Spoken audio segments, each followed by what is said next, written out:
shifts or changes. I've already shuffled, and we'll be going through the present time. We'll take a look at how your person is seeing you, how you see them, then we'll talk about why it's happening. So, Scorpio, for the present time, coming up May 1st, that week, the first week of May, we've got the Star card, and it's paired with the Moon card. Now, the Star card, it's a very beautiful card in the tarot. It's about feeling inspired, and you'll be feeling more hopeful about the future than you have in a while. You'll also feel more confident that your needs are being met, whether it's financial or emotional, or both. They'll be met at this time. Just know that nothing can be taken for granted, but it's unlikely that your confidence is going to be misplaced. Now, this is also a spiritual card. You may find that you're feeling at one with all of creation. It's not a common feeling, so make sure you savor it. So, if there's some single Scorpios out there listening, well, the Star card is an excellent time to meet someone new if you're in the market for that. Now, it's paired with the Moon card. So, with the Moon card, it's about feeling psychic and intuitive more than usual. So, it's going to be important for you to trust your instincts and your impressions, even if you're not sure where it's coming from. Also, not that you need to be mistrusting, but it's going to be helpful for you to realize that all is not what it seems when you get this card in a reading. If you feel you cannot trust someone, then you probably cannot. So it's about going with your gut instincts. And if you're waiting on news from someone, it may take longer than you would like for it to. So it could also be about trying to stay patient. Now, this could be a highly emotional time in a love relationship. Things can become heated or uncomfortable. So you might need to take a break from each other when you get this card in a reading, the Moon card. So basically, for the present time,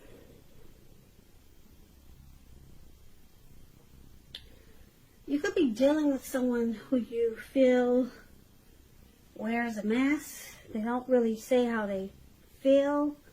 There could be some deception, but it's paired with the Star card. The Star card is about feeling rejuvenated, hopeful, a lot of faith. So, why are these two cards paired together? That's a good question.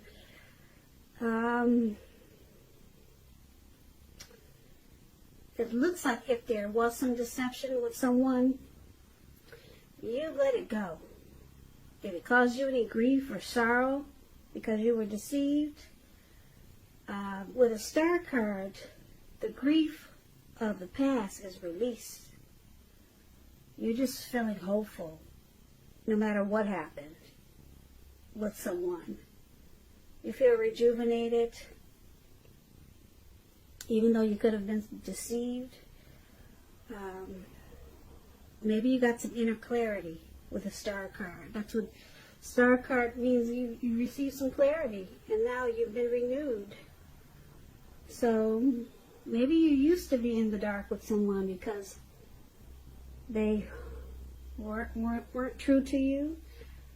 But it looks like you finally got some inner clarity with the Star card. So you're hopeful now and, like I said, rejuvenated. So why don't we move on over so we can get some more clarity on these two cards. And take a look at how your person is seeing you. Now, they see you as Six of Cups and Justice. Now, Six of Cups, it's a beautiful card. Another pretty card in the tarot. It's about nostalgia. Looking back on how things used to be. It can, but not always be connected with children or childhood. It's important not to spend too much time and effort thinking about the good old days because we all have happy memories to reflect on from time to time. But if we start thinking that the best of all the years have gone by, then that can become a self-fulfilling prophecy. So, it's paired with justice. Now, this card deals with the ideal of karma and law of cause and effect. So it's important to remember that not everything you're dealing with is a direct result of your own actions or karma. Sometimes you're called upon to deal with the results of the actions of someone that you care about. So don't blame yourself unnecessarily. Also, if you're directly involved in a court case, it's likely to be resolved at least a large degree in your favor with this justice card coming up in your reading. And these two cards are how your person is seeing you, like the Six of Cups and Justice. Okay, so they see you, they find you familiar. Yeah, and you bring a lot of inner clarity and truth to this person because they're so comfortable with you. Yeah, they see you as Six of Cups.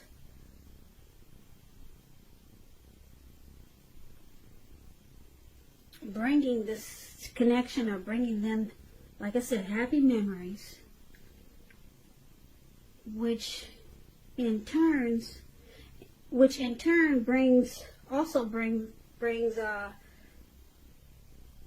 they see you bringing inner clarity and truth. So it looks like they find probably growth in you.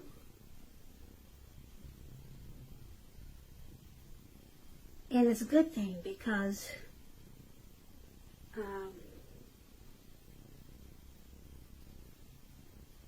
it's comfortable and it's clarity. So they don't feel like they're in the dark with you because you're so familiar. You feel so familiar, like maybe they've known you from a past life or something. Maybe they've known you before in another life. So it just feels good. It feels right. It feels, they feel justified being with you.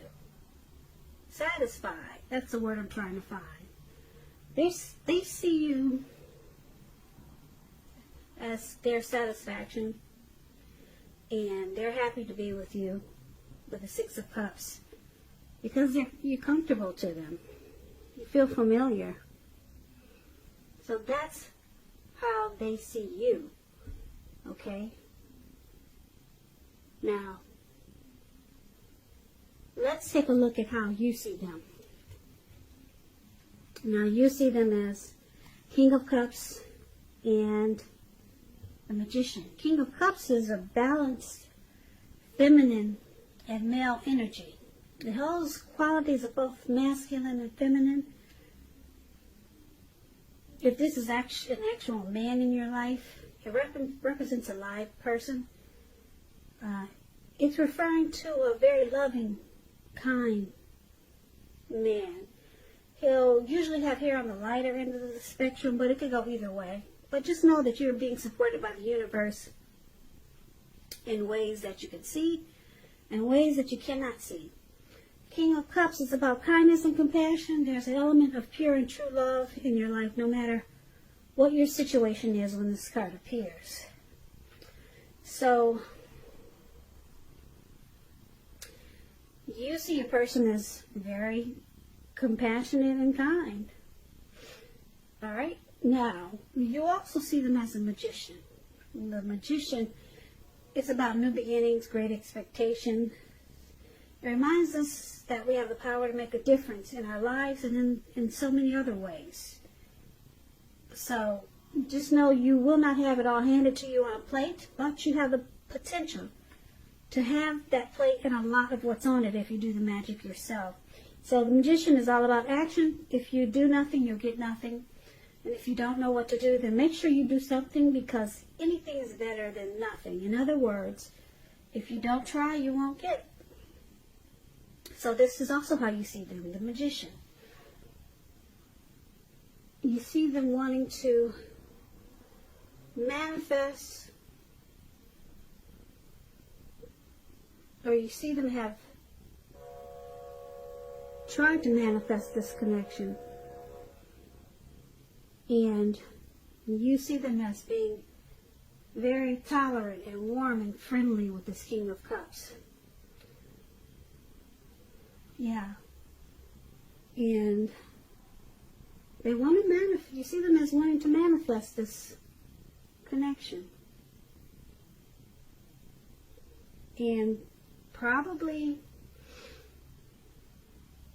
take it to new beginnings, some great new beginnings, and they have a lot of great expectations. Because that's what the magician is all about. They might use some strategy, some planning, but you also see them as being warm, very warm and loving. So let's take a look at why it's happening. So we've got this Six of Swords and the High Priestess. Now, the Six of Swords is a great time for travel. As you can see, these people are in a little canoe or a little boat, and they're moving in waters. They're moving towards calmer waters, actually. That's what the Six of Swords is about. So it's a great time for travel. It's about metaphorical movement. It could be also a change in where you are inwardly. Now, usually this changes for the better, whether it's internal or external. It's about thinking where you want to be. So it's about a slight reduction in stress and strain. Things may not be perfect, but they're going to be better than they have been in the recent past. So it's about taking this time to get your head above the water and decide where you're going. Even short breaks or change of scenery is helpful. And this does not have to cost money. So you do not have to get on a boat or rent a canoe. You can take you and your person on walks around the park. So it's about getting your head above the water, moving to calmer waters. And this is one of the reasons why it's happening. It's also happening due to the High Priestess. Now, the High Priestess can be a spiritual card, could have some sexual overtones. This means that you're in a phase where you're going to be much more physically attractive to others. This card is tied to the moon, to femininity, to inspiration. It's a time to rely on your intuition and in your inner knowledge, rather than your conscious mind or your intellect. It's important that you pay attention to your dreams now when you get this High Priestess in a reading. If you keep a dream diary or a journal, it's a good idea. So this is another reason why it's happening, due to the High Priestess and the Six of Swords. It's about, like I said, moving to calmer waters, some necessary transition. It's taking place, or it needs to take place. And with the High Priestess there is a lot of attraction in this connection. So let's go over this reading to get the full picture. That's what we'll do right now. So basically, for the present time, the Star card and the Moon card, we talked about that. Now, the Star card is about releasing any grief from the past. So you could have felt that someone deceived you with this Moon card, but you're releasing any negative energy that you received from that connection or that person. And so now you're rejuvenated with the Star card. And you have a lot of faith. A lot of faith. And your person, they see you as being, they're very familiar with you. They feel really comfortable. You're like someone they've known from maybe a past life. It just feels that way. And they're satisfied with the Justice card. It feels like they have the right to have this pleasure with you. Justified. So that's what they think about you. Now, you see them as very warm and compassionate with the King of Cups, and they wanted to manifest this connection, and it looks like they did. And they may be planning for new beginnings with you. And it looks like, because why it's happening, this connection is moving to calmer waters. There could have been some deception or mistrust in the beginning, but you've released that as a star. Yeah, you've got some inner clarity on whatever you thought was not true. So now you guys are moving into calmer waters. And there's a lot of attraction there with the High Priestess showing up in the reading. Yeah, it's going to feel like a mystical, magical time between you and your person. Yeah, so you let go of any feelings of deception. They love being with you because you feel like someone that, like I said, they've known before. And they feel justified. Like they have the right to have you. That's how comfortable they feel with you. And you guys move into calmer waters, and the attraction with the High Priestess showing up there that's a serious energy pull. Very serious. The High Priestess can come across as mysterious. They come across as a quiet type of energy, but it's a really deep physical attraction. So you guys, yeah, there's a lot of chemistry there, put it that way. So, Scorpio, I hope you enjoyed this reading. I hope this resonates. As you know, general readings, they do not always resonate with everyone. Then again, if you like this reading, please comment, subscribe, hit the notification bell. That way you'll be notified when I post my next reading. I've also put a link below for the extended, where I'll go over how you both feel about the situation, what's in the near future for the two of you, how you see yourself, best case scenario, and what will happen to the two of you in the next few weeks. Also, there's a link below for personal readings if you want to try one of those. So, I just want to say, Scorpio, thank you so very much for watching. I hope 2020 is going well for you. I hope you guys stay safe, wear those masks, and I guess stay indoors if that's what we're still supposed to be doing. Yeah, take care of yourselves. Be safe. And I hope to see you at the next reading for Scorpio. Should be within maybe the next 5 or 6 days, as there's another Scorpio reading I'll post. So please come back and join me. I hope you have a great day. Once again, thank you so much for watching.